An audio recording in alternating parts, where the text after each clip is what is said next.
2 Kings 18, New Living Translation. Hezekiah son of Ahaz began to rule over Judah in the 3rd year of King Hoshea's reign in Israel.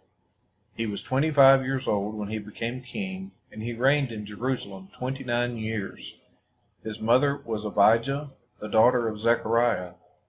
He did what was pleasing in the Lord's sight, just as his ancestor David had done.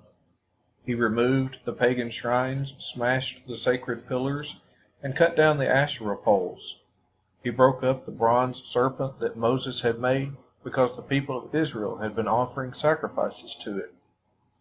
The bronze serpent was called Nehushtan. Hezekiah trusted in the Lord, the God of Israel.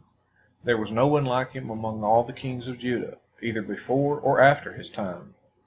He remained faithful to the Lord in everything, and he carefully obeyed all the commands the Lord had given Moses. So the Lord was with him, and Hezekiah was successful in everything he did. He revolted against the king of Assyria and refused to pay him tribute. He also conquered the Philistines as far distant as Gaza and its territory, from their smallest outpost to their largest walled city.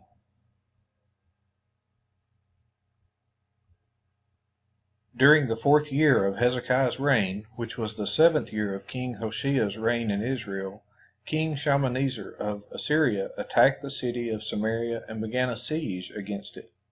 3 years later, during the 6th year of King Hezekiah's reign and the 9th year of King Hoshea's reign in Israel, Samaria fell. At that time the king of Assyria exiled the Israelites to Assyria and placed them in colonies in Halah, along the banks of the Habor River in Gozan, and in the cities of the Medes. For they refused to listen to the Lord their God and obey him. Instead, they violated his covenant, all the laws that Moses, the Lord's servant, had commanded them to obey.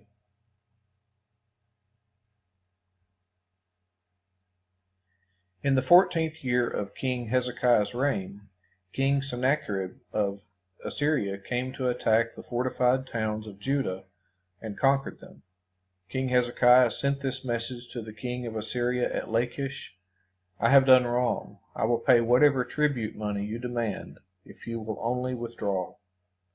The king of Assyria then demanded a settlement of more than 11 tons of silver and 1 ton of gold. To gather this amount, King Hezekiah used all the silver stored in the temple of the Lord and in the palace treasury. Hezekiah even stripped the gold from the doors of the Lord's temple, and from the doorposts he had overlaid with gold, and he gave it all to the Assyrian king. Nevertheless, the king of Assyria sent his commander-in-chief, his field commander, and his chief of staff from Lachish with a huge army to confront King Hezekiah in Jerusalem. The Assyrians took up a position beside the aqueduct that feeds water into the upper pool, near the road leading to the field where cloth is washed. They summoned King Hezekiah, but the king sent these officials to meet with him: Eliakim son of Hilkiah, the palace administrator; Shebna, the court secretary; and Joah son of Asaph, the royal historian.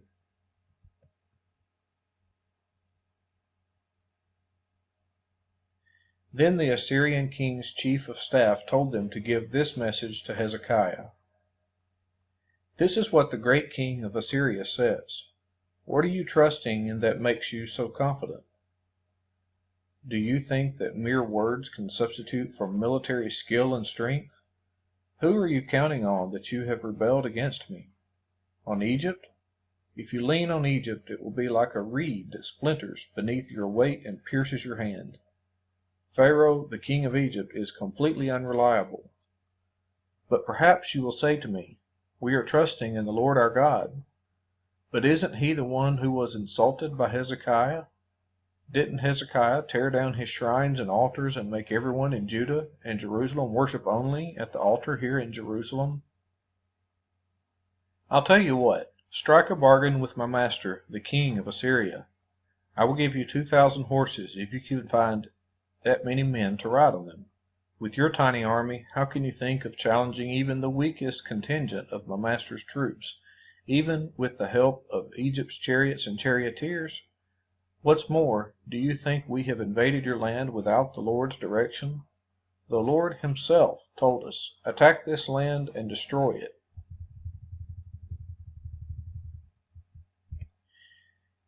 Then Eliakim son of Hilkiah, Shebna, and Joah said to the Assyrian chief of staff, "Please speak to us in Aramaic, for we understand it well.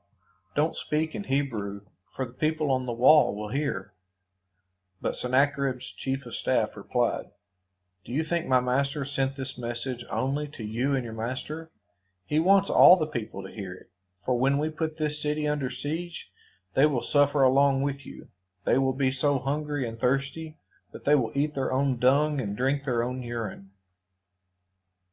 Then the chief of staff stood and shouted in Hebrew to the people on the wall, "Listen to this message from the great king of Assyria.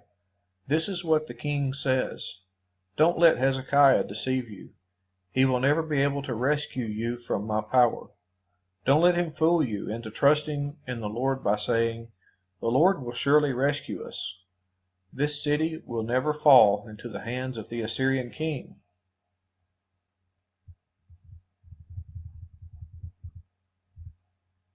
Don't listen to Hezekiah. These are the terms the king of Assyria is offering. "Make peace with me. Open the gates and come out. Then each of you can continue eating from your own grapevine and fig tree and drinking from your own well. Then I will arrange to take you to another land like this one, a land of grain and new wine, bread and vineyards, olive groves and honey. Choose life instead of death." Don't listen to Hezekiah when he tries to mislead you by saying, "The Lord will rescue us."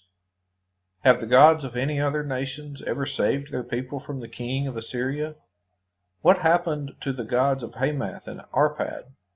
And what about the gods of Sepharvaim, Hena, and Iva? Did any god rescue Samaria from my power? What god of any nation has ever been able to save its people from my power? So what makes you think that the Lord can rescue Jerusalem from me?" But the people were silent and did not utter a word, because Hezekiah had commanded them, "Do not answer him." Then Eliakim son of Hilkiah, the palace administrator, Shebna the court secretary, and Joah son of Asaph, the royal historian, went back to Hezekiah. They tore their clothes in despair, and they went in to see the king and told him what the Assyrian chief of staff had said.